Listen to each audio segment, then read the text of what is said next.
सभी का हमारे इस ब्लॉग में बहुत बहुत स्वागत है। आप सभी को राधे राधे, हरि बोल। ये आप देख रहे हैं, ये दोनों कन्हैया एक साथ बैठे हुए हैं और ठंडी का मौसम है, तो अपने कन्हैया का बहुत प्रेम से भावपूर्वक सेवा करें। जैसे अपने छोटे से लाला का सेवा करते हैं, उसी तरह अपने इन दोनों लाला का, जैसे घर में छोटे बच्चों की सेवा करते हैं ठंडी में, ठीक उसी प्रकार अपने कन्हैया की भी सेवा उसी भावपूर्वक और उसी भक्ति के साथ सेवा करें। और ये देखिए हमारे लोग कन्हैया जो बड़े ही प्रेम पूर्वक एक दूसरे के साथ बैठे हुए हैं। तो चलिए आज का अध्याय शुरू करते हैं और भगवत गीता का पाठ करते हैं। आज का अध्याय शुरू करते हो और आज के अध्याय में हम क्या पढ़ेंगे आप सभी को आगे के इस अध्याय में हम बताते चलेंगे।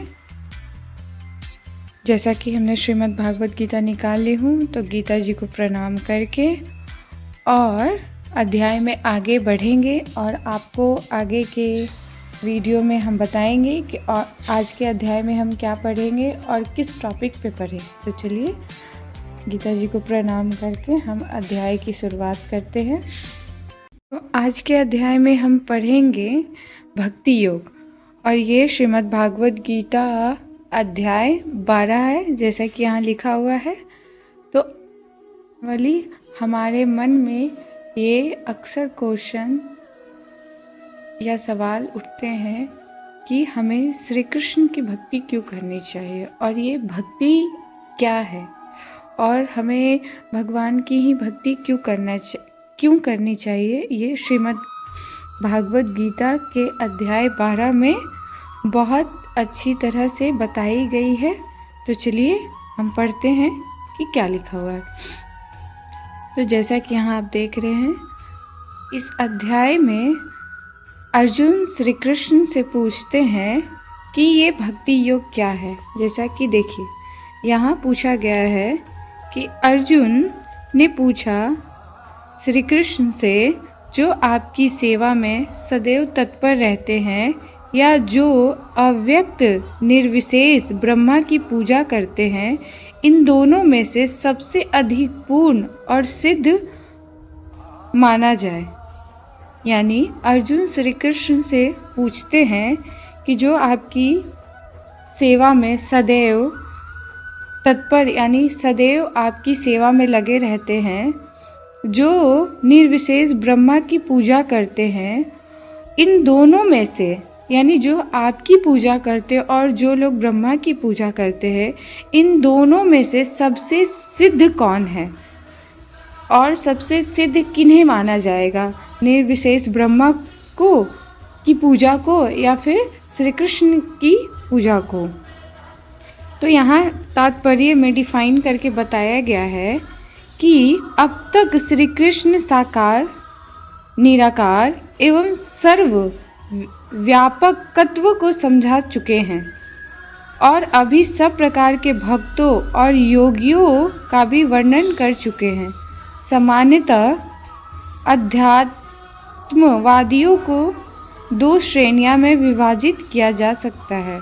यानी तो यहाँ श्री कृष्ण कहते हैं कि जो आध्यात्मिक लोग हैं उन्हें 2 भागों में बांटा जा चुका है। पहला निर्विशेषवादी तथा दूसरा सगुणवादी। सगुणवादी उन भक्तों को कहते हैं जो अपनी सारी शक्ति से परमेश्वर की सेवा करते हैं।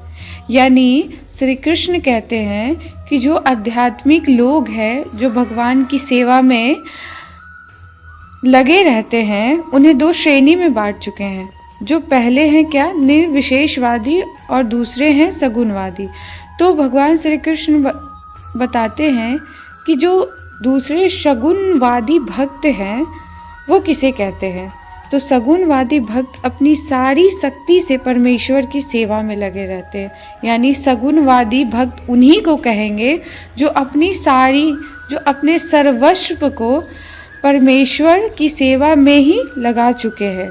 और निर्विशेषवादी भी श्री कृष्ण की सेवा ही करते हैं और जो पहले निर्विशेषवादी लोग हैं वो भी श्री कृष्ण की सेवा ही करते हैं, दोनों ही श्री कृष्ण की सेवा करते हैं, लेकिन दोनों में अंतर क्या है? किंतु प्रत्यक्ष रूप से ना करके वह अप्रत्यक्ष निर्विशेष ब्रह्मा का ध्यान करते हैं।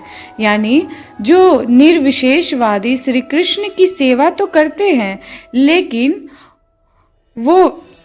लेकिन वो सर्वस्व रूप से श्री कृष्ण की सेवा नहीं करते। वो प्रत्यक्ष रूप से तो करते हैं, लेकिन अप्रत्यक्ष रूप से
आज का अध्याय यहीं तक। और आगे के अध्याय में जब हम भक्ति योग के अध्याय में जब हम आगे बढ़ते चले जाएंगे तो आगे की सारी बातों से आपको अवगत कराते चलेंगे और बताते चलेंगे कि भक्ति योग क्या है। तो आज के इस अध्याय में इतना ही। मिलते हैं नेक्स्ट ब्लॉग में। आप सभी को राधे राधे, हरि बोल।